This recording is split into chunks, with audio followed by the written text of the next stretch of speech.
And I want to first begin with Ashutosh Mishra. Mr. Mishra, you're a senior journalist. You've been around for a long time.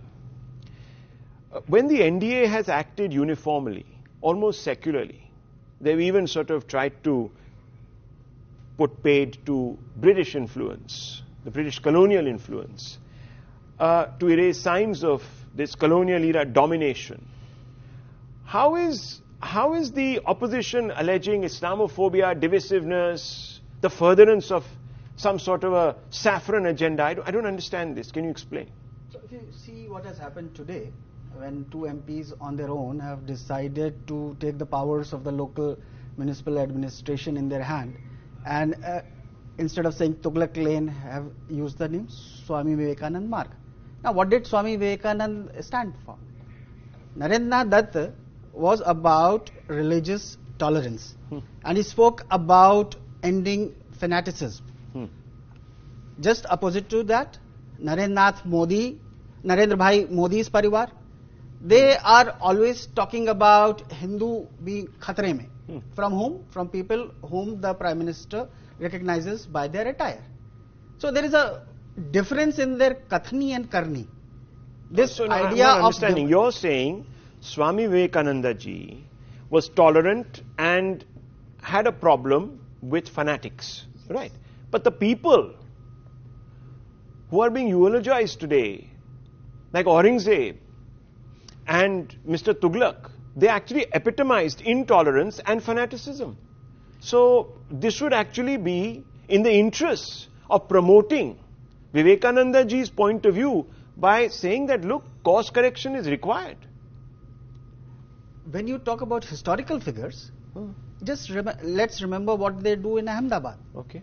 They refuse to change the name of so Ahmedabad. The same NDA. We are talking about NDA. They have this. I'm just trying to show their duplicity.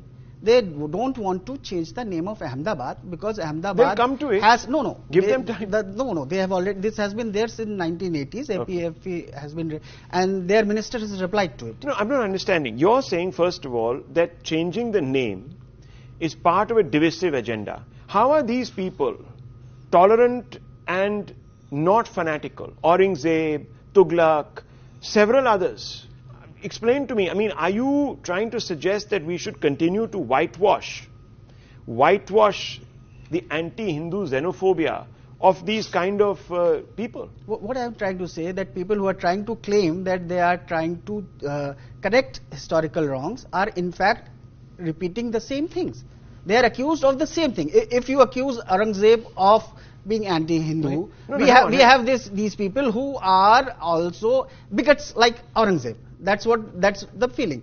Now, why do we say facts? When you say bigots, how are you attributing bigots? The word bigots to people in the government. Explain to me. When your Prime Minister stands in Ganga and says that the day I start doing Hindu-Muslim, I will quit politics. The moment, and he's standing in Banaras and saying this, he gets out in a political rally, he talks about Mangal Soot khatre mein hai, he talks about Hindu khatre mein. What's that if not bigotry?